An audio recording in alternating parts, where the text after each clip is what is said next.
네, 시작하겠습니다. 네, 안녕하세요. 비전문 스케이트보드 채널 스케이톡의 킴러키. 아덴만입니다. 네, 여기는 어디죠 지금? 네, 저희 힙스 스케이트보드 매장에 와 있죠. 네. 보람에 있는.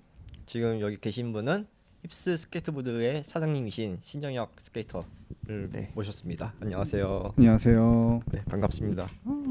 네. 이게 지금 세 번째 테이크라 네. 자기소개 부탁드립니다. 네, 저는 스케이트보드 27년 햇수로 27년 스케이트보드를 타고 힙스 스케이트보드 브랜드를 운영을 하면서 이제 뭐 아이들도 가르치고 있는 신정혁입니다. 네, 반갑습니다. 우선 뭐를 갑자기 바뀌었네. 바로 그냥 브랜드 네, 혹시 스폰서 받고 계신 게 있으신가요? 지금은 스폰서를 받고 있는 게 없고요. 유일하게 이제 제가 하는 힙스 스케이트보드에서 네. 이제 저 역시도 이제 회사니까 받고 있는 입장이 되는 거고, 나름 열심히 활동을 하고 있습니다. 그러면 역대 그 받았던 스폰서 한번 말씀해 주실 수 있을까요? 사실 전 좀 빨랐어요. 네. 고등학교 1학년 점이었던 것 같아요. 와, 예전에 오일이면. 스타팀이라고 해서 약간 스포츠 엔터테인먼트를 하고 싶은. 네. 그러니까 어떻게 보면 뭐 나쁘게 얘기하자면 좀 이렇게 얘기하는 것도 맞다 싶은 게, 옛날에 좀 약간 사기꾼 같은 사람들이 좀 있었어요. 그러니까 보트 타는 사람들이 아닌데 이건 네. 전혀 모르는 사람들인데 이제 뭔가 뭐 나름 그때는 몰랐지만 지금 생각해 보면 뭔가 돈이 될까 하고 나타난 사람들이었고, 네. 그 사람들이 이제 이것저것 뭐 브랜드들을 수입을 한다거나 아니면 자기 팀을 유지하기 위해서 이제 그 수입하는 브랜드 물건을 사가지고 이제 협찬을 해주는 그런 방식으로 이제 많이 했었는데, 지금은 뭘 신었는지 뭘 받았는지도 모르겠는데 어쨌든 보드화였고 네. 댓글을 받았어요 그때. 네, 그거 네. 있었구나. 옷도 받았었고. 그리고 나서는 중간에 또 뭐가 있었던 것 같은데, 고등학교 3학년 때부터 21살까지가 글러브였던 것 같아요. 글로브. 저희가 제일 이제 성장기였던, 정신적으로나 이제 실력적으로나 이제 성장기였던 글로브. 그 다음이 나이키 SB. 나이키 SB. 나이키 SB 이제 막 시작할 때. 우리나라에서 시작할 때. 미국에서도 이제 막 시작하고 하자마자 이제 했는데, 그 당시에는 이제 SB이긴 하나 SB가 없었던, 스케이트보드 신발이 아예 없었던. 네. 그래서 그때는 이제 뭐 리미티드 덩크 같은 걸 막 줬어요. 진짜 엄청 받았어요. 그때 정환이하고 같이 있었는데 네. 완전 초창기거든요, 제가. 음. 근데 한 달에 한 20켤레 받았나? 신발을? 와. 그러니까 그거를 중고장터에 팔면 한 20만 원 정도. 와. 그 당시 돈으로. 근데 그거를 이제 일주일에 한 개씩 버려가면서 계속 탔죠. 그때가 몇 년도죠, 정확히?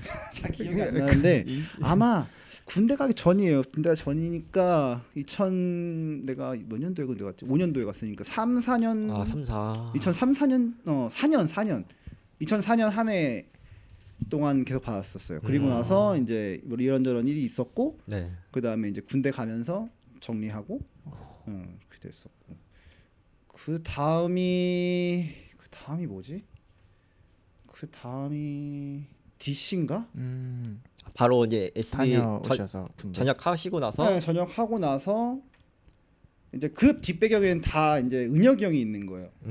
제가 움직이는 거에 대해서 카시나에 있는 은혁 사장님이 계셨고, 저한테는 이제 이은혁 사장님과 이제 그 사실 좀 부산 쪽에 계신 분들이 좀 은인이 많아요. 그리고 지금 춘식이 형, 네. 춘식이 형도 저를 엄청 아껴주셨던 형이고. 그럼 나이키 SB가 그때 압구정 그 솔스티스 때 그때에서 거기서 받으신 거예요? 아니 그냥 나이키 코리아. 코리아에서. 나이키 코리아 저기 스타 빌딩 있는데 항상 가서 받았고. 네. 그 샵이랑은 그냥 상관은 없었던 거예요.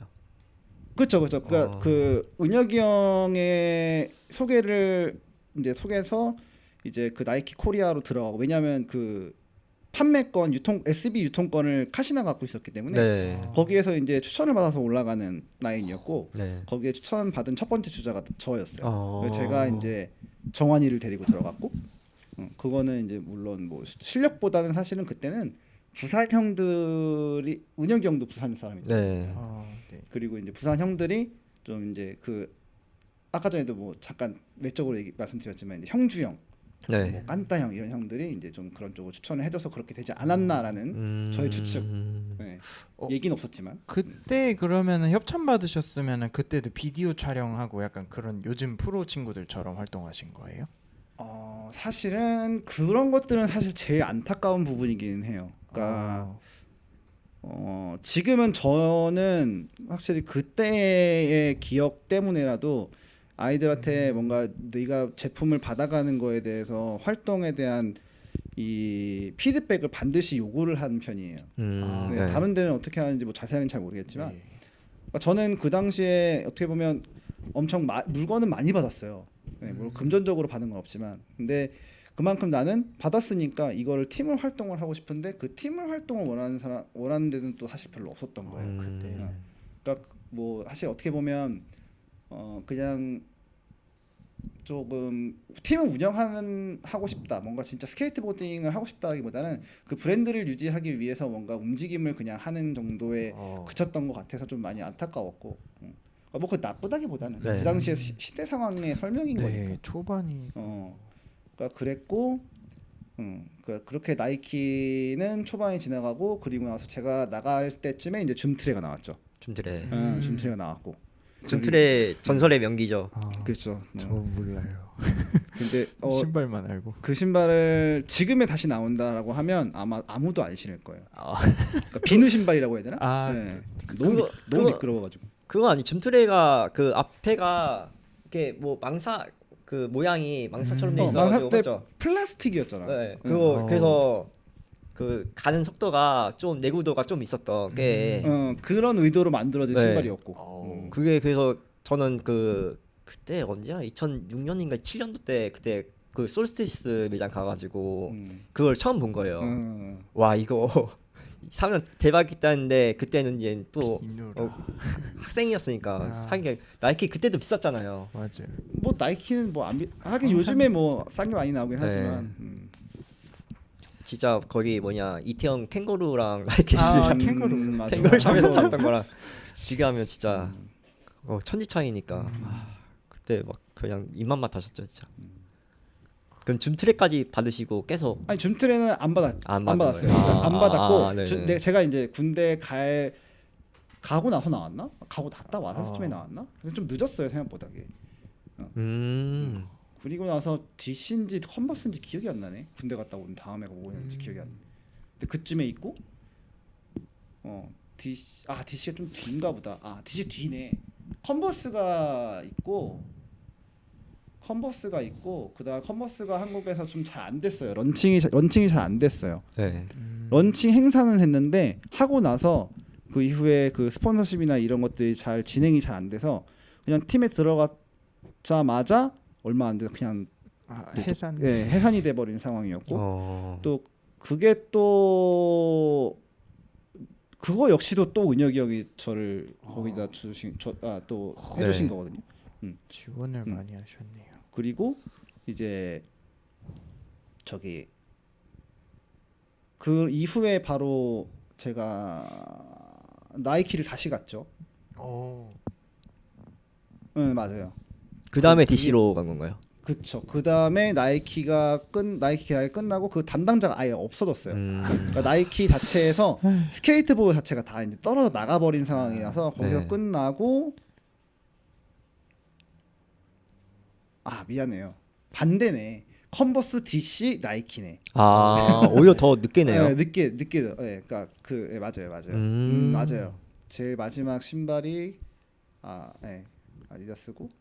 그렇죠. 그냥 뭐 되게 말이 많은데 빠르게 정리하자면 컨버스 다음에 다시 DC. 네. 그다음에 DC 그다음에 나이키 그다음에 다시 DC. 네. 그 DC는 컨버스 퀵실버 코리아의 DC. 네. 그 전에 DC는 영- 카시나 때의 DC. 카시나에서도 DC 했었구나. 카시나의 이 밑바탕은 DC예요. DC로 사업이 성장해서 카시나가 된 거예요. 네, 맞아요. DC로. 네. 저도 그렇게 듣고 들었어요. 네. 신기하다. 그리고 마지막은 이제 아디다스 마지막이. 아디다스 시딩. 으로 이제 저의 마지막은 끝나고 지금도 아디다스. 네. 그럼 마지막으로 스폰서 받으신 게 아디다스. 네, 아디다스. 그때는 모델이 어떤 게 있었어요? 스케이팅이 뭐 여러 가지가 있었는데 제일 좋아했던 게 3MC. 받을 그때 때는. 있었구나. 네. 그 다음에는 지금 요 최근에는 이제 매치 브레이커 많이 신었고, 그 다음에 부세니즈. 네. 근데 제일 베스트는 매치 브레이크였던 것 같아요. 매치 브레이크가 뭐죠? 전 아디다스 한 번밖에 안 신어봐가지고. 단화인데 네. 약간 무게감이 조금 있는 그게 조금 단점이긴 한데 그러니까 모든 방향에서 완벽한 신발이에요. 그냥 킥플립, 힐플립, 뭐 모든 약간의 그러니까 요즘 단화들은 되게 3MC 같은 경우에는 되게 얇아요. 네. 진짜 약간 그 하얀색 실내화 학교 실내화 같은 거. 네, 맞아요. 네. 저도 그 하나 지금 가지고 있어. 3MC가. 네. 근데 이제 배치 브레이커 같은 경우에는 약간의 올드한 느낌, 약간 두툼한 느낌이 있는데 거기 안에 날렵함이 있는 거예요. 딱 약간 족구화 같은 느낌이 나고. 그래서 딱딱함은 없어요. 아디다스 신발들은 다 부드럽고. 그래서 좋아요. 아디다스. 저도 아디다스 베스트입니다. 맞아요. 아디다스. 그럼 혹시 신발 쪽 스폰 말고 그 데크 쪽 하드웨어 쪽에 스폰서 받은 거는 혹시 알 수 있을까요?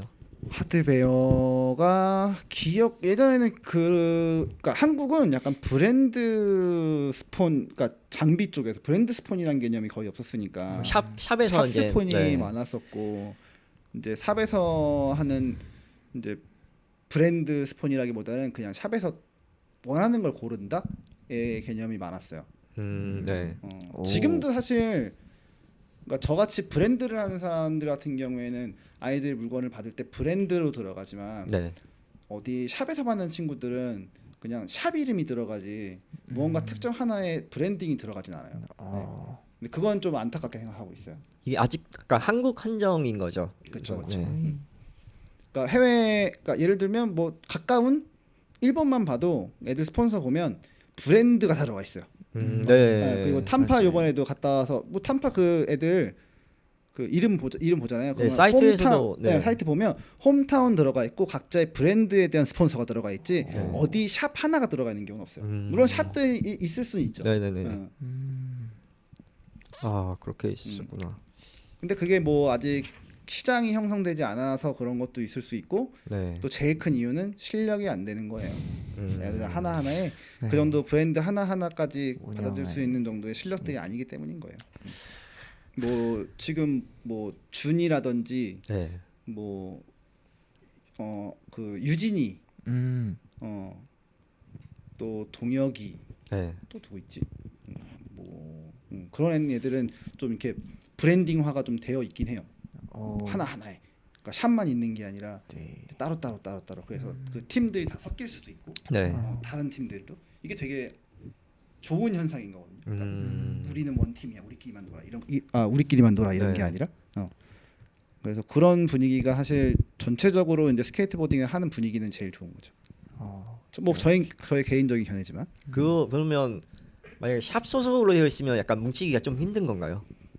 그렇다기보다는 그 샵에서 받는다 그러면 그 샵에서 모든 걸 다 해결해야 된다는 경우가 생기니까 그런 거예요.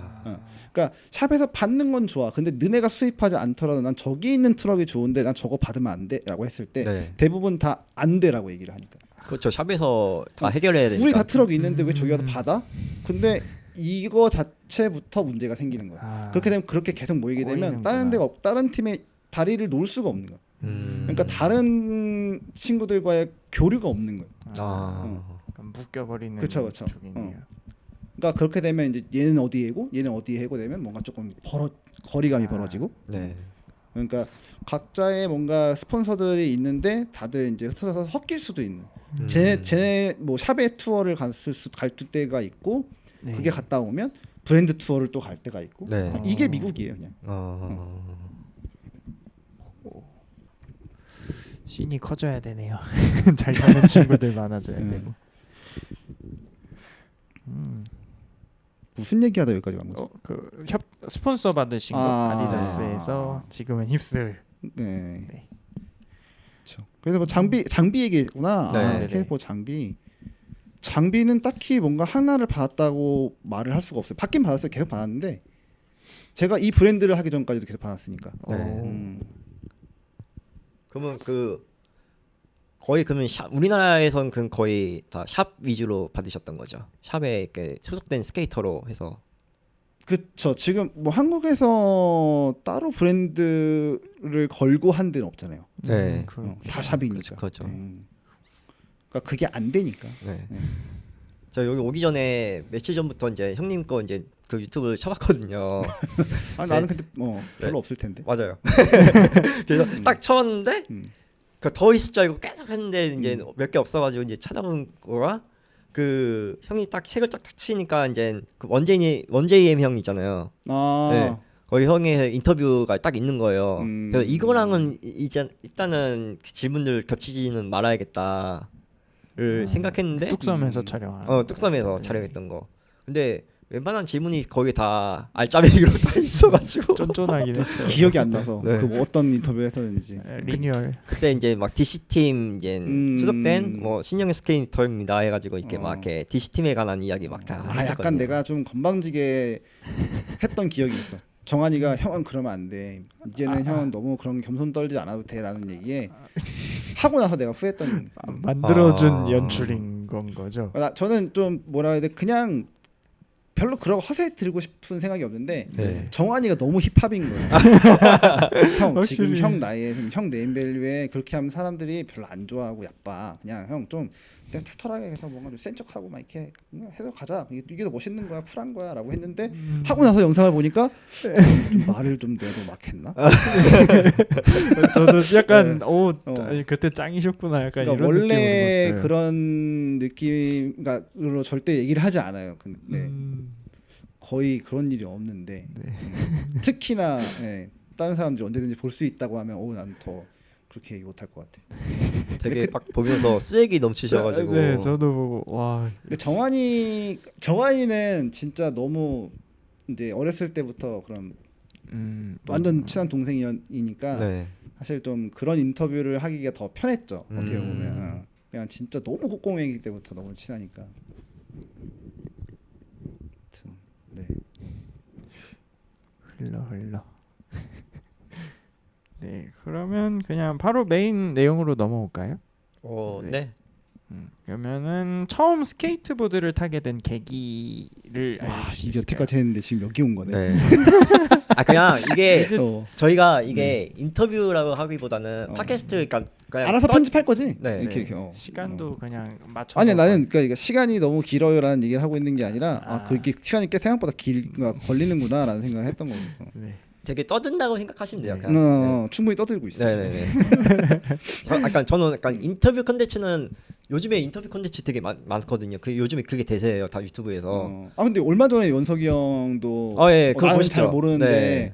봤는데 사실 나는 굉장히 좀 배울 만한 것들이 좀 있었던 것 같아. 형의 삶에서 네. 형의 삶에서도 되게 배울 점들이 있었던 것 같아서 나는 흘러들어서 봤는데 전혀 스케이트보드랑 관련이 없는 채널인데도 난 되게 재밌게 봤었거든. 저도 어제 새벽에 봤어요. 그러니까 봐야지 해놓고 까먹어가지고. 일부러 본 거잖아 이거는. 네? 아니 알고리즘. 내가 이걸 해야 되는데 저걸 보지 않을 수 없다. 유튜브 그 링크 스토리 인스타 스토리 뜨길래 봐야지 했는데 까먹어가지고. 하여튼 도움 많이 됐죠 보고 나서. 근데 원래 원석이 형도 제가 옛날에 작년에 그 하우스 오브 반스 신당에 했을 때 만나가지고 섭외 요청했었는데 알겠다고 했거든요. 근데 거기 나와가지고 좀 뒤에 빨리 땡겨갔네 그냥. 이거 어떻게 하나 막 싶어가지고. 2번 하죠. 그렇죠. 근데 저희는 또 다른 얘기가 또 있을 거라고 생각이 돼. 원체 이제 이쪽에서도 근데 지금은 이제 이제 데일리 그라인드 나가서 네. 그렇지만 어쨌든 뭐 데일리 그라인드 OG이기도 하고. 그렇죠. 오늘도 형님 또 모실 수도 있어요. 또 할 수도 있어요. 아 후에 뭐 나중에 네. 또 뭔가 또 다른 것들이 생기면 근데 지금 그런 아까 전에도 얘기하는 게 인터뷰가 3번을 했더라고. 이번까지 내가 인터뷰를 이렇게 하는 게 3번째인데. 아 그래요. 저 기억에는 이것도 물어보려고 했어요. 그러니까 예전에 내가 일본 갔다 왔을 때 데일리 그라인드에서 했던 인터뷰가 있었고, 네. 그리고 그 이후 아까 얘기했던 DC일 때 네. 정환이하고 했던 인터뷰가 있었고, 지금 이건데 그 시대가 지금 벌써 몇 년이 뛰는 건지 너무 모르겠어요. 훌쩍 네. 뛰었네요. 4년, 5년 뭐 지금 그때부터 한 거의 한 8년? 그러니까 얘기하는 게 다르고 내가 나이가 들어가면 좀 성숙하면서 보는 관점이 다르고 네. 그러니까 할 말이 다른 거야. 똑같은 걸 놓고도. 그러니까 관점이 달라지니까. 그치. 네. 지금은 어떻게 보면 그 당시보다 굉장히 꼰대가 되어 있는 나잖아. 맞잖아요. 꼰대가 되면 어쩔 수가 없는 거야. 그러니까 나이를 든다라는 건 그 어쩔 수 없는 건데 뭐 꼰대가 아니다 이런 걸 떠나서 그냥 중요한 관점들이 달라지는 거지. 생각하는 게 똑같은 건데도 그때 생각하는 나와 어제 생각했던 나와 오늘 생각했던 내가 다른 거니까. 그렇죠. 우유부단한 게 아니고 네. 그냥 내가 성장해 나가는 과정에 생각이 달라진 것뿐. 다시 돌아가서. 스케이트보드를 네. 하게 됐던 계기는 네. 중학교 2학년 때였어요. 중학교 2학년 때 중학교를 이제 저기 화곡중학교라고 해서 화곡중학교. 네. 저는 원래 이제 저기 강서구 출신이에요. 마곡 옆에 말씀하시는 거죠? 우리 강서구 출신에 승현이 형이 있어요. 승현이 형 그렇구나. 스케이트보드를 존나 파이팅 있게 탔던 형이. 네. 그 다음에 없어요. 다른 사람은 아직까지는 저하고 승현이 형밖에 없고. 그 다음에 화곡중학교에 들어갔을 때 이제 별명이 ET인데 네. 그 친구가 하와이를 갔다 오면서 토이머신 컴플릿 보드를 이렇게 딱 사왔는데 그냥 뭔지 모르겠는데 그 모양도 그렇고 손으로 잡았을 때 감촉이 굉장히 매력 있었어요. 그립 테이프 부분이요? 그 나무 부분. 나무 부분. 코팅이 살짝 되어 있는 상태에서의 지금이랑 별 다를 거 없어요. 그 코팅 되어 있는 상태는. 네. 근데 그 감촉이 굉장히 뭔가 이상했어. 그러니까 데크를 처음 맞아 보신 거죠 그때. 처음 만져본 완전 거예요. 처음으로. 그냥 타본 적도 없고 발 올려본 적도 없고 네. 그 친구 역시도 사가지고 와가지고 발 한 번도 올린 적 없고 어. 완전히 새보드였어. 와. 근데 이제 보자고 해가지고 그 노즈인지 테인지 모를 그 부분을 이렇게 딱 만졌을 때 그 감각이 그냥 굉장히 특별했다로 기억하고 있어요. 아직까지도. 근데 이제 나는 처음부터 스케이트보드를 탔던 건 아니고 네. 이모부가 미국인이에요. 이모부가 미국인인데 네. 이제 막내 이모의 이제 이모부가 미국인이어가지고 그때 이제 한국에 들어와 있었어요. 저기 삼성에서 일했거든요. 네. 그래서 돈이 좀 많은 이모부여가지고 저 이모부한테 얘기를 잘 해가지고 네. 보드를 좀 미국 가면 좀 보내줘달라고 좀 하면 안 될까 했는데 그 이모부는 그 어글레시브 인라인을 탔던 거야. 그러면서 나한테 어글레시브 인라인을 권유를 하는 거지. 스케이트보드 말고 이거 어글레시브가 짱이다. 왜 그런 거 있잖아요. 물론 나는 어글레시브를 잘 모르지만 내가 스케이트보드를 탔어. 네. 내 조카가 인라인을 타겠대. 그럼 내가 당연히 인라인을 해줘야 되나? 아니면 일단 스케이트보드를 추천을 해야 되나? 추천을 해야죠. 권유? 같은 게 된 거예요. 네. 그래서 어찌됐건 뭐 그 당시에는 뭐 꼭 좋았지만 스케이트보드 타겠다라기보다는 일단 뭐 이모부가 해준다고 하니까 네. 엄마가 그냥 받아라, 해달라고 해라, 라고 했고 오래시고 있는 나한테 온 거야. 그래서 이제 그때는 이제 어릴 때니까 그 동네 애들이랑 같이 타고 노는 거죠. 네. 스케이트보드 타는 애들, 나는 다 신고 같이. 나가고. 근데 너무 솔직히 뭐 이 방송을 어그레시브 타는 사람들이 혹시라도 본다면 오해하지 않았으면 좋겠지만 내 관점에서 너무 쉬웠던 거야. 어글레시브요. 그때 뭐 이렇게 다리 막 이렇게 꼬아가지고 걸고 막 이런 것도 했었어요. 네. 했었는데 애들 다 보드 타는데 나만 이게 타는 것 자체가 굉장히 자유롭고 쉬우니까 네. 좋았는데 이게 점점 시간이 가면 갈수록 재미없는 거지. 그래서 이제 저기 동네에 태권도장 하는 영준이 형이라고 하는 형이 있는데 네. 그 형한테 3만 원짜리 컴플릿 보드를 샀어요. 어. 한 노즈 테일이 한 요만큼 있었나? 완전 갈린 거죠. 베어링이랑 휠이랑 사이즈 거의 비슷했고 와. 트럭이 타이탄이라는 트럭이었는데 거의 뭐 이제 그 저기 타이탄 트럭. 뭐 좀 있으면 부러질 것 같은 그런 네. 느낌이었어요. 그래서 3만 원에 네. 그걸 해서 데크 한 장 넘을 때까지 그걸 타고 이제 야. 엄마를 쪼르기 시작해가지고 그렇게 보드를 시작을 해서 집 앞에 있는 지하철역 뒤편 네. 네 이제 그 찻길 보도블록 넘어가는 요만한 그 보도블록 조그만한 거 있죠. 네. 거기다 피프티를 에어워크 신발을 신고 무지하게 했던 와. 기억이 있죠. 거기가 이제 거의 저의 첫 시작이었어요. 스케이트보드 첫 시작이었고 찻길. 근데 그 어떻게 그래도 그 피프티 연습 걸고 알리 막 연습하고 했던 거를 그래도 그 당시에도 왁스 쓰고 그런 게 있던 분. 다른 사람이 아닌 이상은 그 혼자서 독학하기는 약간 힘든 환경이지 않았어요? 네. 여기서 이제 또 한 명이 등장을 해요. 네. 대로 형이라고. 네. 네, 대로 형이라고 이대로. 네. 많이 좀 들어봤어요, 저는. 이 형은 스노보드 프로인데 네. 스케이트보드를 먼저 시작했고 또 이 형의 계보가 려노 형이라고 네. 레미샵을 했던 네, 레미샵을 했던 예전에 한전에 있던 레미샵을 했던 이제 김려노 형의 네. 이 DNA인 거예요. 어, 려노 형 그리고 융이 형 그다음에 이대로 신정혁 이게 이렇게 흐름이 있어요. 계보가 또 이렇게 이렇게 또 이제 내리몰림이 또 있어요. 네, 요 흐름이 또 있어요. 그 당시에 이제 그 대령이 고등학생이었나? 네. 네, 그쯤이었던 것 같은데 그때 이제 형이 이제 가끔씩 타러 오면 뭐 같이 저는 보드 타고 와서 한밤중에 형이랑 또 보드를 타고 집에 갔어요. 네, 그러니까 거의 하루에 10시간 정도 탔나?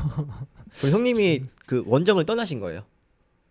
아, 여기저기 스팟을 가산동에 타다가 네. 이제 애들이랑 모여 타다가 컬트나 이런 데를 나가기 시작했어요. 오. 여의도 공원 그때 첫 거의 저희가 로컬이었고 네. 거기서 그러면서 이제 저는 여의도나 컬트나 보드를 타러 갔다가 밤에 와요. 한 8시 9시에 오면 대로 형은 집에 있다 이제 그제 나오는 거야. 그러면 저는 이제 대로 형이랑 또 조금 타고 아니면 이제 대로 형 안 나오면 저 혼자서 이제 집에 가까우니까 네. 네, 또 타고 그리고 집에 가요. 그러니까 거의 그렇게 계속 중학교 고등학교 때를 살았던 것 같아요. 그럼 여기 질문지에 보면 주로 다녔던 스팟이 그럼 여의도랑 컬트 그렇죠. 있었던 거죠? 거의 우리 때는 저의 고등학교 시절, 중고등학교 시절은 여의도하고 컬트를 빼놓을 수가 없고 그 다음에 이제 19살이 되면서 올림픽공원에 이제 스케이트파크가 생기죠.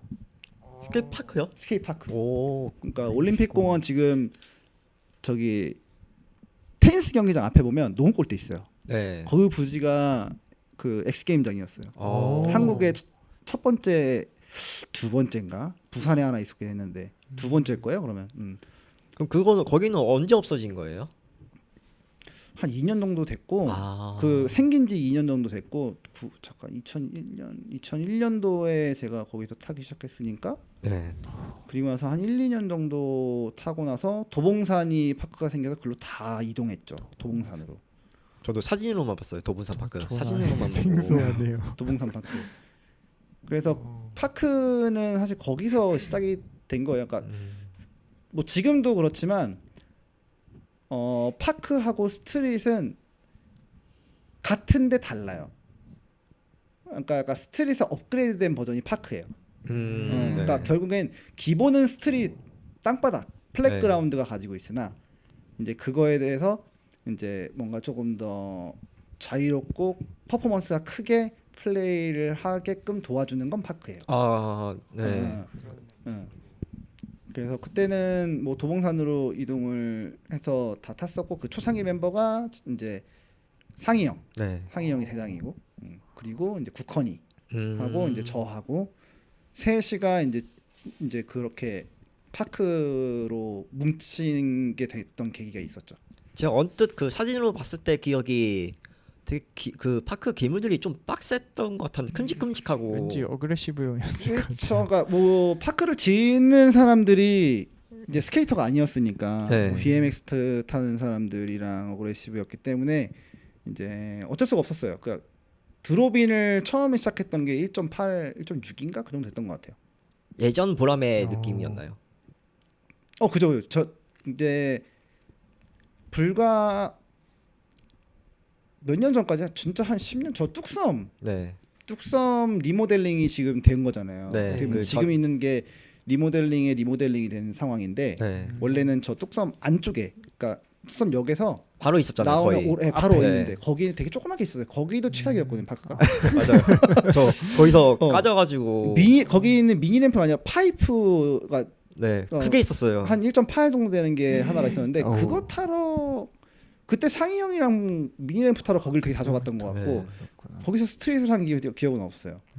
근데 거기서 이제 지금의 라운제나 파크로 이제 이동되고 커지면서 이제 그나마 이제 스케이트보드가 조금 더 탈만한 공간이 생겼죠. 그렇죠. 그렇죠. 어.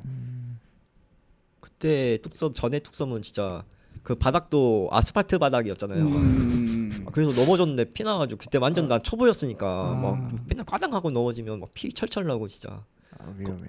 여기 이거 거의 제 그때 시야에서는 거의 버트였죠. 막 엄청 제 시야에서는 너무 커가지고 와 여기서 1.8이면 어떻게 타나 그때. 그리고 또 그거였잖아요. 데크가 보통 우주청산이나 그런 데 탔을 때 다 7.5가 보통 많았었는데 그치. 작았죠. 예. 거기서 타는 형님들은 다 무슨 8 사이즈 이상 아. 막 그렇게 타시니까 와 이렇게 너 큼지막한 걸 타는구나. 상희 형만 그랬던 것 같은데. 네 거기서 많이 봤어요. 그러니까 상희 형님을. 음. 그래서 이렇게 큼지막한 걸 타나 해가지고 깜짝 놀랐죠 진짜. 그 국헌이 형님도 맞다. 국헌이도 좀 크게 탔구나. 네. 그러니까 나는 사이즈업이 조금 늦었어요. 왜냐하면 스트릿을 항상 하고 있었기 때문에. 그러니까 초창기에 파크를 탈 때 상희 형이랑 국헌이는 거의 파크에 주력을 많이 했고 네. 저는 스트릿을 좋아하니까 스트릿을 놓지 않고 배분을 시켰어요, 시간을. 그래서 나는 파크를 쭉 하다가도 뭔가 이 스트릿에 대한 걸 놓지 못하고 있었던 거지. 네. 그래서 국헌이가 에어를 그 당시에 저보다 훨씬 잘했어요. 높이도 높고 뭐 내가 봐도 에어나 이런 파크 그런 스킬 같은 경우에는 국헌이가 훨씬 더 뛰어났고. 네. 근데 나도 저것도 하고 싶은데 사실 나는 조금 더 플립류나 이런 그런 약간 트리키한 애들을 더 네. 하고 싶은 욕심이 더 있었던 거죠. 근데 뭐 저는 그닥 재능적으로 사실 그런 게 있진 않았던 것 같아요. 그래서 노력을 하고 싶었었던 것 같고. 그러면은 그때 좋아하셨던 뭐 프로라던가 약간 자주 보셨던 그런 롤 모델이 있으신가요? 그렇죠. 시대별로 다르죠.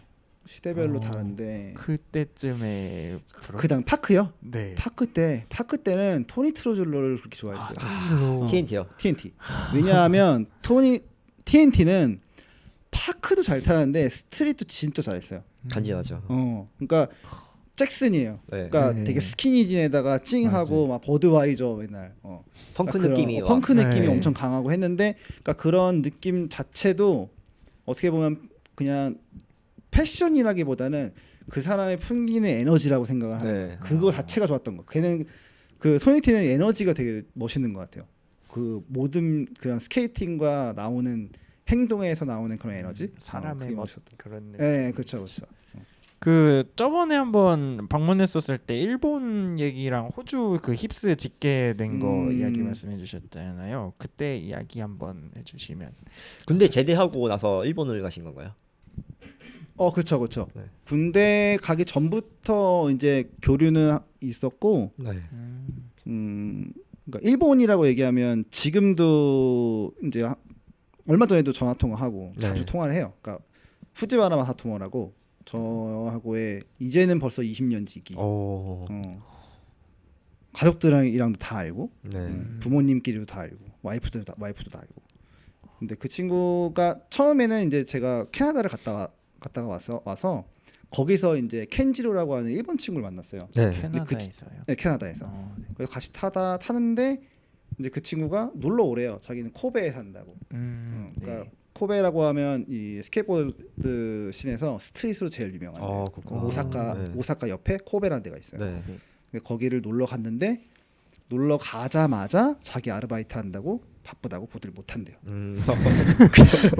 그러면서 여기 도쿄에서 온 친구가 자기 집에 지금 점거하고 살면서 지금 보드 타고 있다고 얘랑 네. 같이 타라고 했던 게 그 친구인 거예요. 마사토모. 그러니까 얘는 도쿄애인 거예요. 네. 근데 얘가 왜 여기 와 있냐? 근데 거기에 루이 아라끼가 있었던 거지. 오. 그러니까 루이 아라끼가 있어서 그냥 와서 같이 타면서 이제 살고 있었던 거예요. 그냥 아무렇지도 않게 네. 남의 집에 점거하고.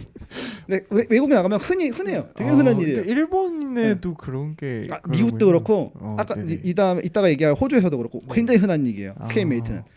스케이.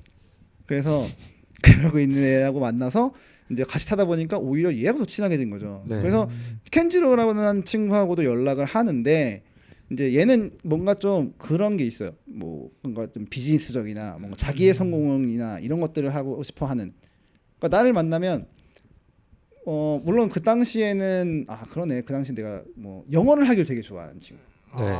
켄지로는. 그래서 뭔가 되게 막 이렇게 뭔가 되게 잘 되고 싶어하는 친구여서 항상 이제 보드를 길바닥에서 보드를 열심히 타고 하는 것보다는 조금 더 그런 잿밥에 관심이 많은 친구였어요. 나쁜 게 아니라 나쁜 게 아니라 그런 자기가 뭐 일적으로 성공하고 싶은 게 많은 친구였고 마사토모는 전혀 그런 게 없어. 그러니까 진짜 완전 로컬 스트리트 스타일이에요.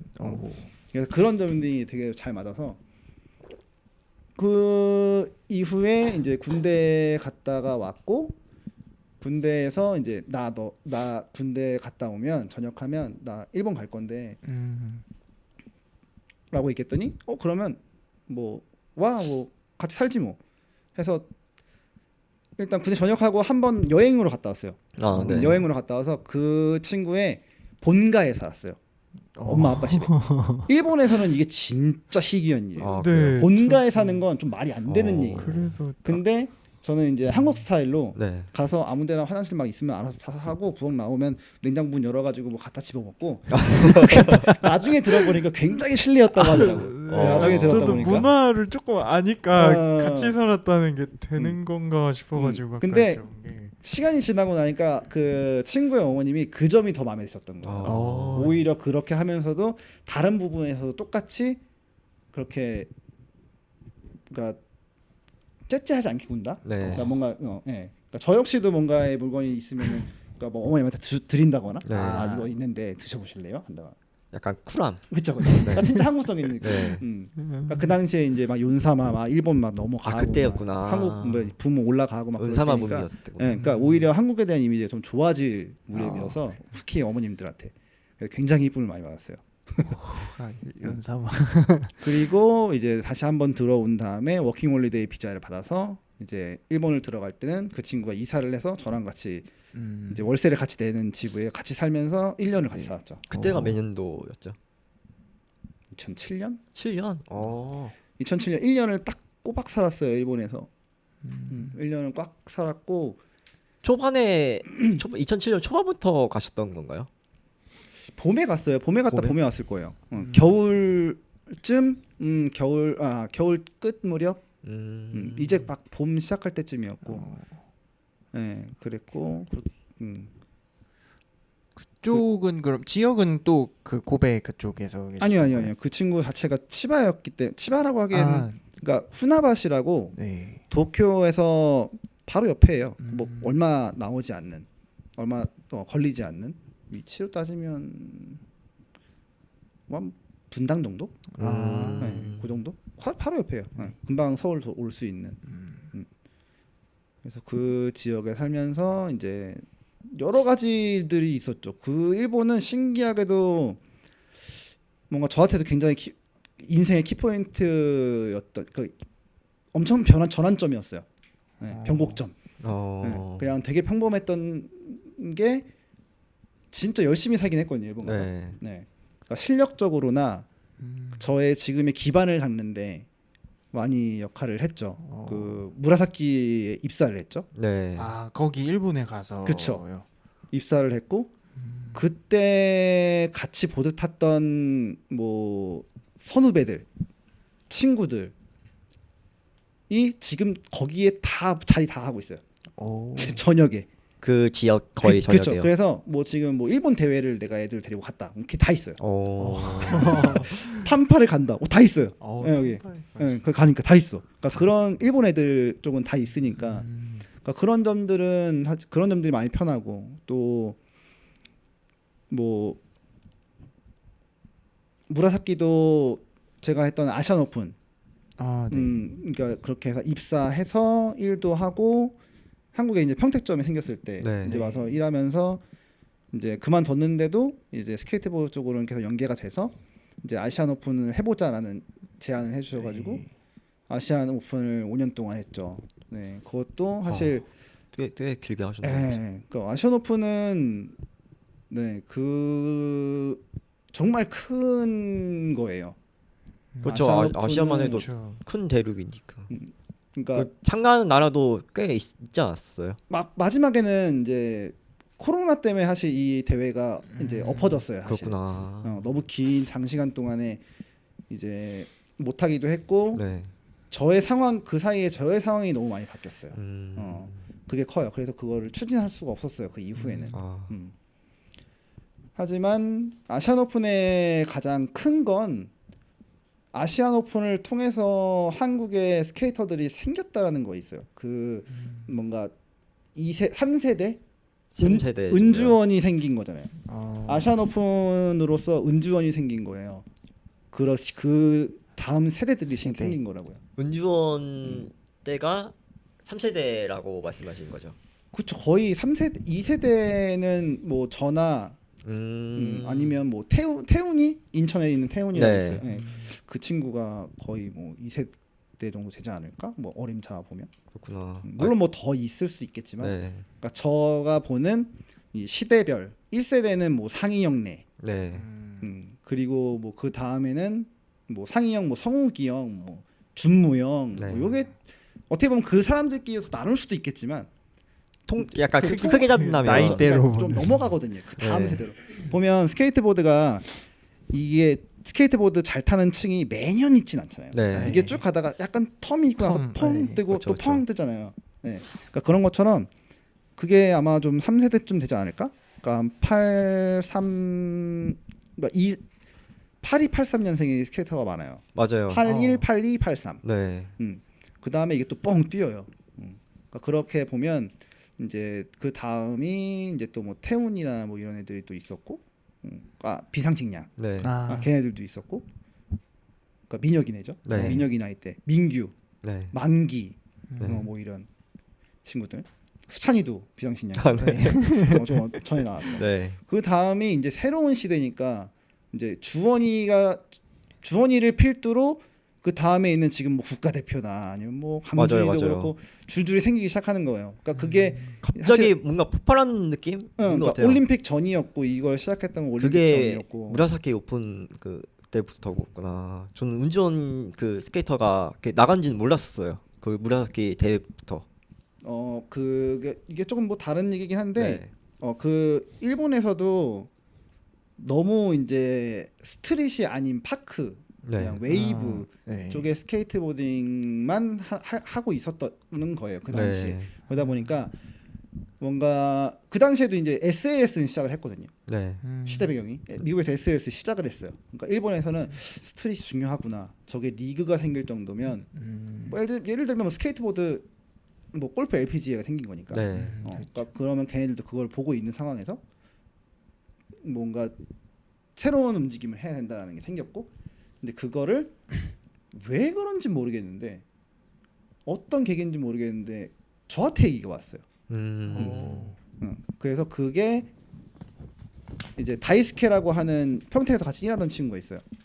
일본 분이 와가지고 같이 일했죠. 근데 그 친구는 옛날에 저 20살 20대 초반 때 한양대에서 그 익스체인지 스쿨 하면서 저랑 같이 보드 타고 대회도 나갔던 애예요. 네, 그래서 지금도 친하게 지내고 얼마 전에도 한국 왔다 가고 그런 친구인데 그 친구가 그때 그걸 맡은 거예요.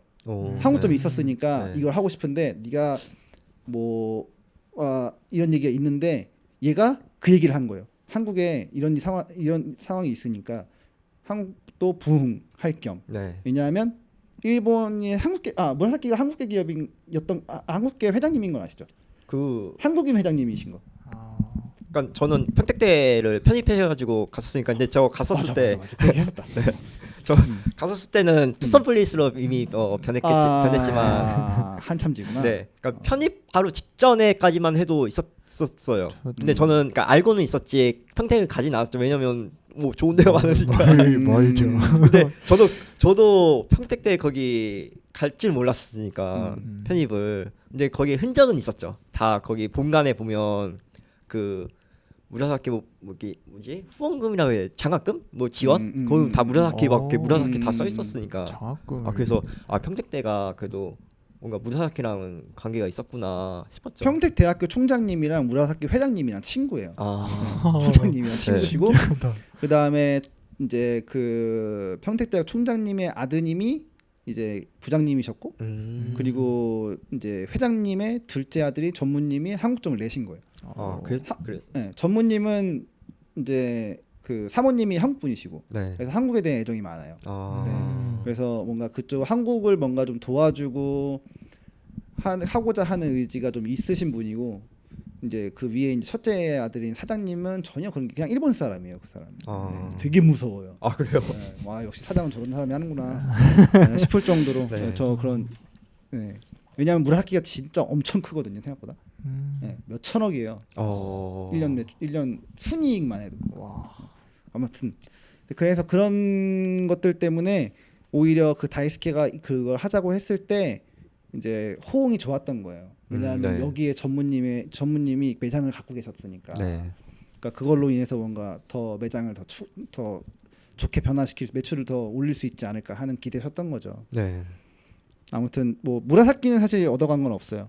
하지만 우리는 얻은 게 많죠. 네. 뭐 그 인해서 이제 뭐 올림픽 뭐 아시안 게임이라든지 그 전부터 우리는 이 씬을 생성할 수 있었고 그리고 어떻게 보면 더 늦을 수 있지만 아직까지 제 생각에는 아시아에 넘어주는 한국인 것 같아요. 네, 그러니까 실력적으로 보면 뭐 지금 중국도 그렇고 뭐 필리핀, 뭐 인도네시아 네, 잘 타요. 동남아 쪽 잘 되게 타요. 잘 탄다고. 근데 어쨌든 지금 우리는 강준희를 보유하고 있고 네. 네. 결국엔 운주원부터 뭐 그 위에도 뭐 계속 보자면 박건조, 네. 제이슨, 운주원, 강준희의 대가 계속 가고 있는 거예요. 그렇죠. 네. 놓치지 않고. 네. 그러니까 뭐 아직까지는 괜찮다고 생각해요. 지금 조금 위험하다고 생각도 들긴 하는데. 왜 그렇게? 왜냐하면 뭐 한국은 좀 전체적인 서포트가 좀 약한 편이고 네. 동남아는 사실 그런 예를 들어 인도네시아 같은 게 모션 같은 경우에는 그 개인인데 돈이 많아요. 네. 그리고 거기에 대한 스케이트보드 씬을 끌고 가는 그런 경험이나 센스도 많고 파크 사업도 하고 네. 또 수입 사업도 하고 하나로 잘 모아져 있고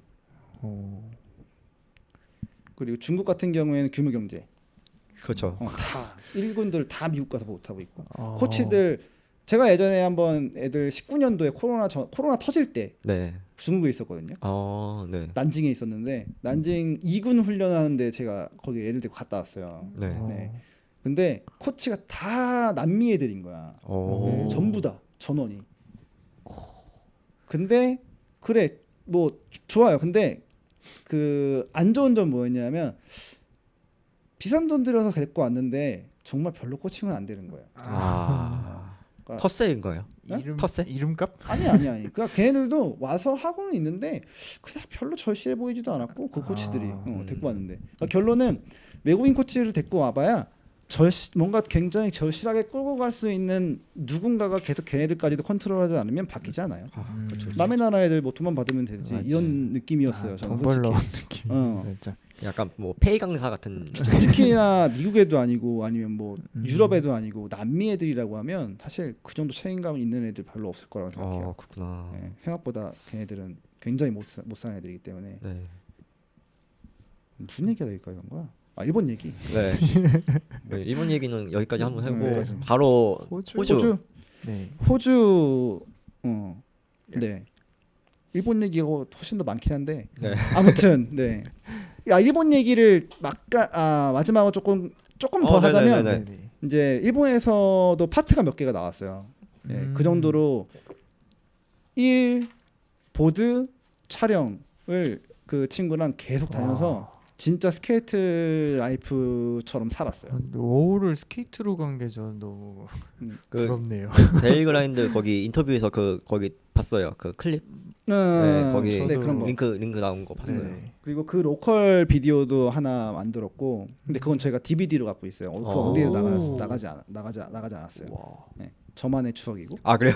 공개 나가신 거예요? 공개할 생각 없어요. 그러니까 이거는 스케이트보드 비디오가 아니에요. 스케이트보드 비디오가 아니라서 네. 약간 그 옛날 그 반마지라 나오는 거 뭐지? 반마지라. 제게스? 제게스. 네, 제게스 같은 느낌이에요. 네. 그 로컬에 진짜 와 보고 싶다. 공개하고 싶지 않아요. 제게스를 공개하고 싶지 비하신 않아요. 근데 정말 추억은 돼요. 이게 진짜 페밀리즘이구나라는, 진짜 홈이구나라는 그런 정도의 것들을 경험하고 왔으니까 와, 이 새끼들 진짜 동네에 이 나와봐 장난 아니네. 네, 이 파운더리가 그런 거였고. 그리고 또 하나는 호리고메 유토가 동네였어요. 그래서 유토가 동네여서 그 시오하마라고 하는 파크가 있거든요. 네. 거기 미니 램프를 타러 걔가 자주 왔어요. 그 당시에가 한 초등학교 4학년? 완전 진짜 요만한 꼬맹이였는데, 그러니까 스트릿은 하나도 못했고 파크에서 네, 그러니까 튕길 줄 알았어요. 근데 팝을 할 수 있지만 다른 건 할 수 없었던. 알리 하나 할 수 있었던. 그리고 걔는 이제 버트를 타고 있었던 애였고. 꼬맹이. 근데 그 시오하마에 있는 미니 램프가 1.6 정도 돼. 1.6, 1.8 나눠져 있어요. 이 사이즈가 나눠져 있는데, 나도 그 당시에는 거기서 좀 잘 타는 애로 유명했어요. 그쪽 지역에서는. 나도 그 일본에서도 그 지역에서는 되게 잘 타는 애로 유명했는데, 진짜 미니 램프 그걸 타는데, 유토가 타는데 뱅크처럼 타는 거예요. 그 웨이브를 타는 느낌이 아닌 거야. 4m짜리 버트를 타는 애가 1.8 정도로 오니까 절반이 떨어지는 거잖아, 사이즈가. 그러니까 무서움이란 걸 모르는 거야. 그리고 컨트롤 자체도 미친 거예요. 와, 대단하네요. 초등학생인데 이런 거예요. 그러니까 말이 안 나올 정도였어요, 진짜. 너무 그러니까 잘 타고 이런 걸 떠나서 너무 가벼운데 뭐 이렇게 쉬워? 이런 느낌이었어요. 그때부터 잘 탔던 그래서 일본도 근데 파크 들어가면 다 일단 보호장구 필수고 뭐 이렇게. 그럼요. 일본 퍼블릭은 다 써야 돼요. 일본 퍼블릭에서는 그러니까 일본은 한국이랑 조금 다른 게, 대부분 이제 그 지역에 있는 공간을 그 전문 용어가 좀 잘 생각이 안 나. 그거를 다 개인한테 사업화 시켜 넘겨줘요. 그럼 그 사람이 알아서 뭐 돈을 받으면서 영업을 하면서 거기에 대한 수익을 발언하는 그런 방식이고. 네. 그래서 이제 퍼블릭도 돈을 내고 들어가는 경우가 거의 대부분이죠. 그러니까 그 지역에서 운영하는 거예요, 그냥. 네.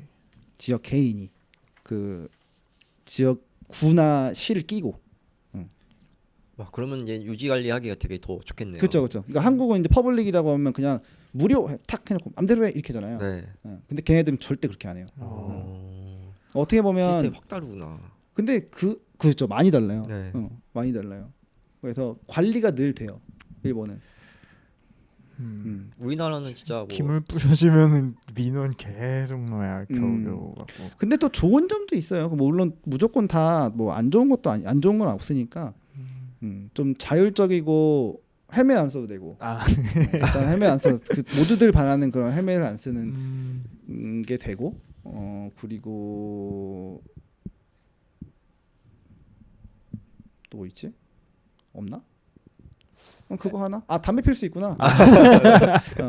사실 뭐 따지고 보면 또 좋은 건 아니죠. 네. 근데 또 이게 뭐 이런 걸 또 스케이트보드라고 생각하고 좋아하시는 분들한테는 또 좋아하는 부분인 거고. 네. 또 어떻게 보면 좀 어린애들이 시작하는 부모 입장이나 아니면 애들 입장에서는 사실 좋은 건 아닌 것 같고. 그렇죠. 막 냄새 다 맡으면서 타야 되니까.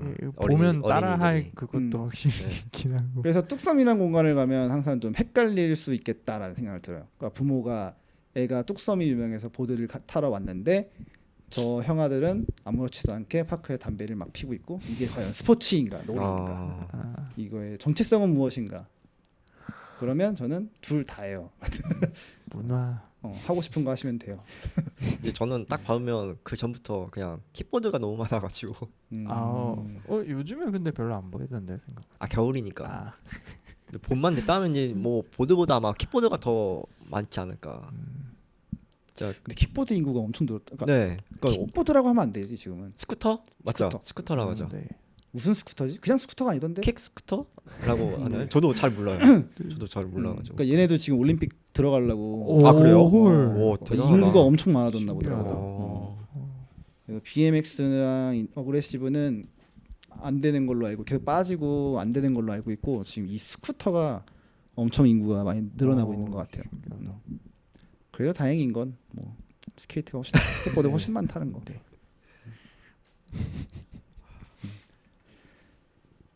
그리고 호주. 네. 네. 호주도 굉장히 여러 가지 경험을 했던 곳이에요. 뭐 처음에는 원래는 이제 저기 평택에 있다가 네. 평택 무라사키 그만두고 그 이후에 가셨구나.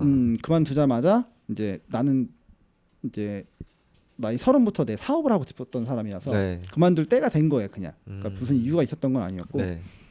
내 거를 해야겠다 하는 시점이었고 그래서 이제 그러니까 기분 전환 겸 나의 삶의 변화를 주고 싶어서 이제 호주 워킹을 갔어요. 네. 그때 한 1년 정도 있었나 아니면 오래 못 있었어요. 한 5개월 있었나? 5개월이요? 많이는 못 있었어요.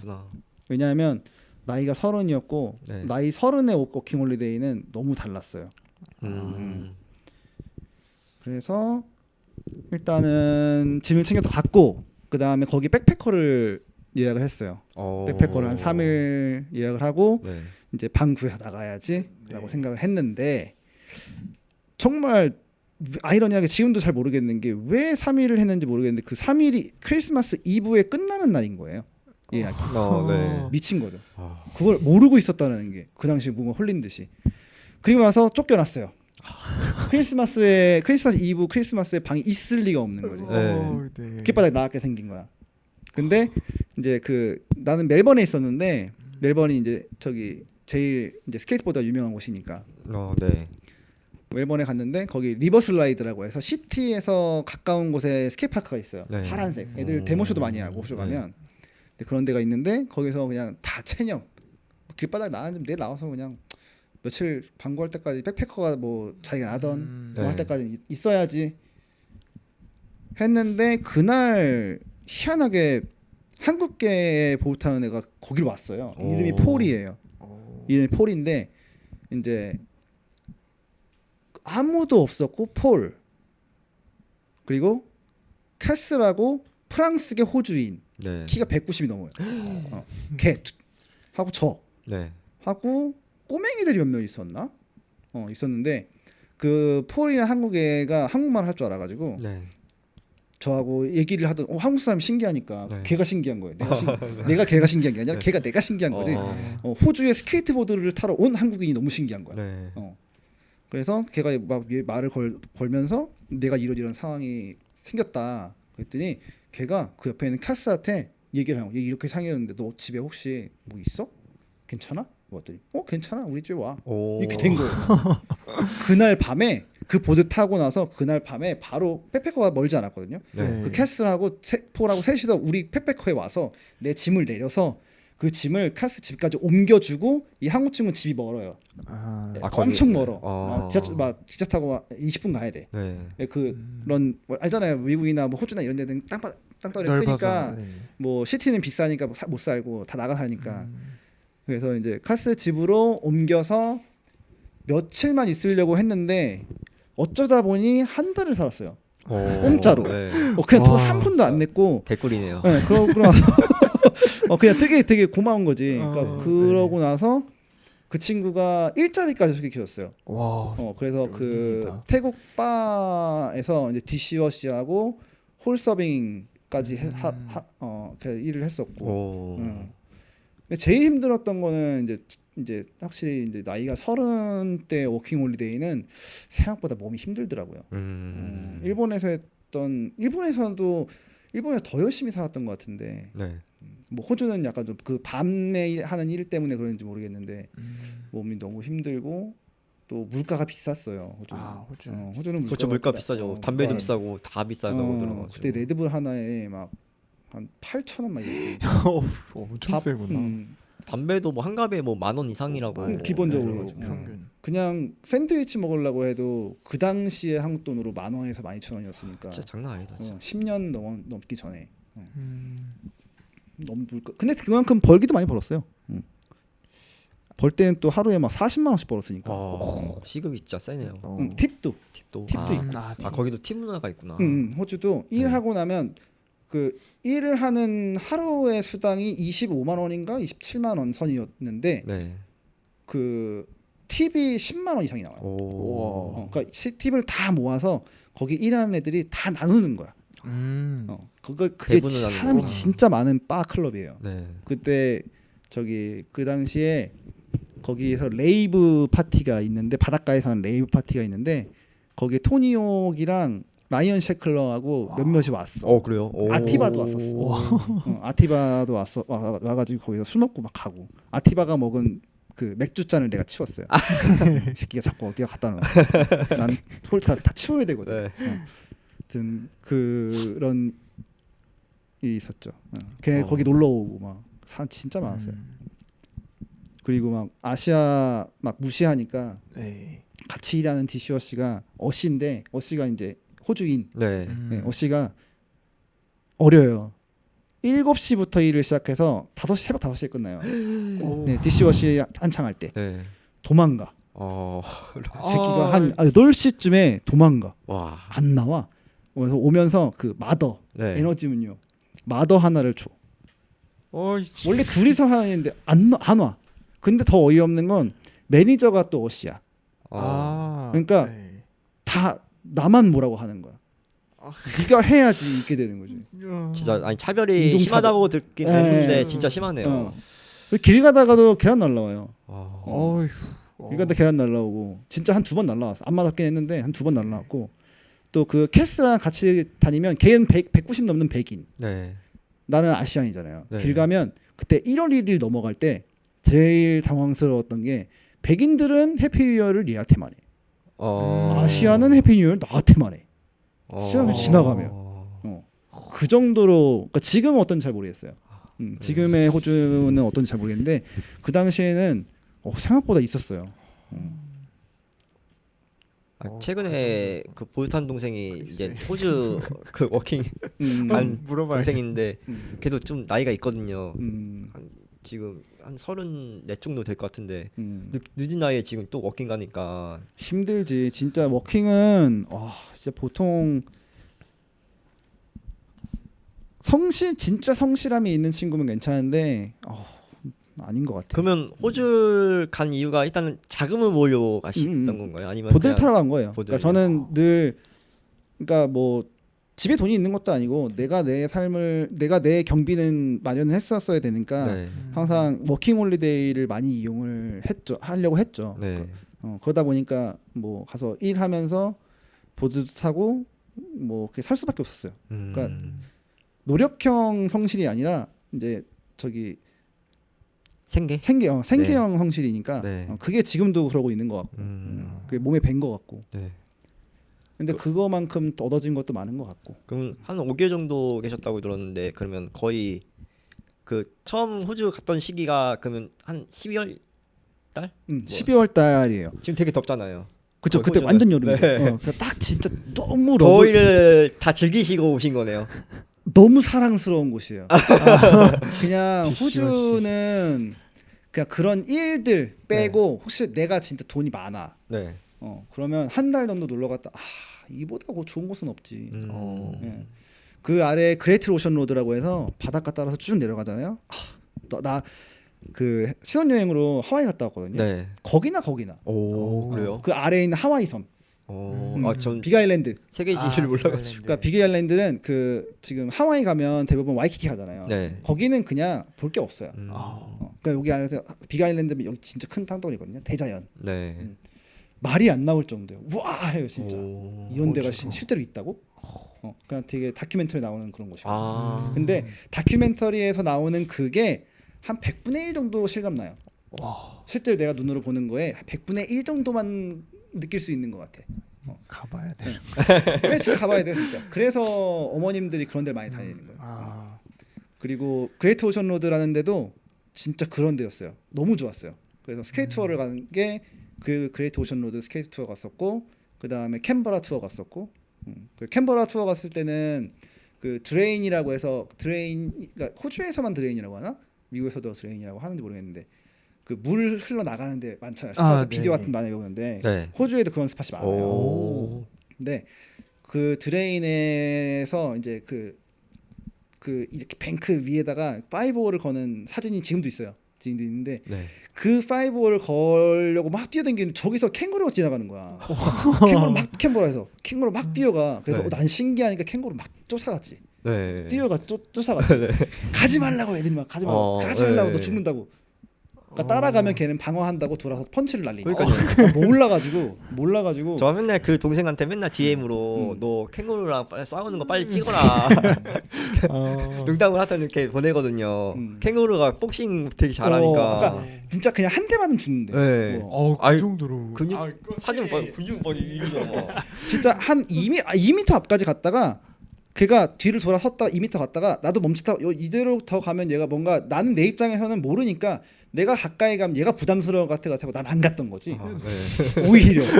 오히려 나는 걔 입장에서는 너 조금만 왔으면 너 때릴 텐데 하고 운 좋게도 걔가 바로 뒤에 돌아서 그냥 갔어요. 다행이네요. 키가 나보다 조금 더 컸어. 키가 나보다 좀 더 애기인 거야. 그러면 애기 캥거루였던 거지. 그나마 다행이었던 건. 왈라비는 어때요? 왈라비가 뭐지? 그게 조그마지 않아요. 캥거루보다 살짝 좀 캥거루처럼 생겼는데 좀 더 귀여운 동물이에요. 생긴 건 거의 비슷해요. 나 잘 몰라요. 그러니까 제 친구는 왈라비를 많이 봤다고 하더라고요. 제가 주위에서도 왈라비. 그래서 왈라비를 들판에서 많이 보고 캥거루는 오히려 못 봤다.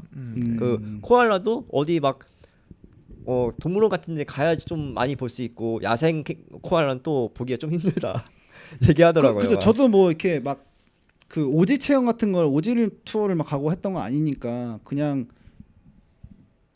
가는 길목에 있는 스팟에 가면 사실 뭐 방목되어 있는 동물 보긴 너무 흔하잖아요. 그 시골길들 가면 말이고 소고 뭐 양이고 뭐고 그냥 찻길에 그냥 아무렇지도 않게 막 걸어다니고 막 그런 일들 많고. 전 그런 거 되게 궁금했었어요. 진짜 야생의 캥거루가 실제로 많은 그 한국에서 방목이라고 얘기하면 울타리를 크게 쳐놓고 가두지 않는다이잖아요. 걔들 울타리 자체가 없다니까. 저 방금 전자로 생각했어요. 울타리가 없다. 뭘 있겠지. 그냥 너무 울타리가 크니까 내가 모르는 거지. 왜냐하면 찻길이 있는데 동물과 사이에 울타리가 없다니까요. 그냥 완전. 그치. 찻길이 있는데 왜 울타리가 없어? 완전히 그냥 깡시골 완전히 그런 느낌. 캔버라 가는 길인데 그렇게 돼 있더라고. 그래서 저 앞에 이제 그래서 밤길 조심해야 돼요. 근데 외국은 저는 약간 인식이 밤에는 무조건 가면 안 되겠다. 돌아다니면 절대 안 되겠다라는 인식이 전 있어가지고. 그렇죠. 고라니가 동물들이 이게 빛에 되게 예민하니까 오히려 불 켜고 가면 글로 오는 거지. 그래서 그걸 조심하라고 하더라고. 그래서 오히려 밤에 더 못 달려요. 진짜 대단한 팁. 그리고 호주에서도 진짜 보드를 정말 성실하게 탔고 제일 좋았던 건 거의 매일매일 탄 거죠. 거의가 아니라 그죠? 뭐 매일 탔죠. 진짜 힘든 날 아니고서야 맨날 탔고 또 거기서도 클립을 많이 만들었었고 그게 이제 사실 좀 안타까운 거는 그것만 가지고 파트를 만들 수가 없었다라는 게 조금 아쉽고. 그래요? 분량이 좀 적었던 건가요? 그렇죠. 내가 아쉬워서 그걸 못 만들었던 것도 있어요. 근데 그게 이제 마지막 파트 싱글 5 파트에 몇 개가 들어갔죠. 그러니까 너무 옛날 거긴 한데 그래서 내 욕심에 그걸 왜 정홍이 형이랑 같이 작업을 했는데 아무래도 정홍이 형이 찍은 거를 정홍이 형이 편집을 했으면 자기 거를 하고 싶을 거 아니야. 그렇죠. 근데 그것에 내가 그것만은 좀 부탁을 한 거예요. 이거를 안 쓰면 어디에도 쓰일 수가 없는 거예요. 그 클립들이. 그래서 형한테 이제 그 당시에 형 좀 이것만 좀 해서 형이 좀 양보해줬던 그런 기억이 있어요. 밭에.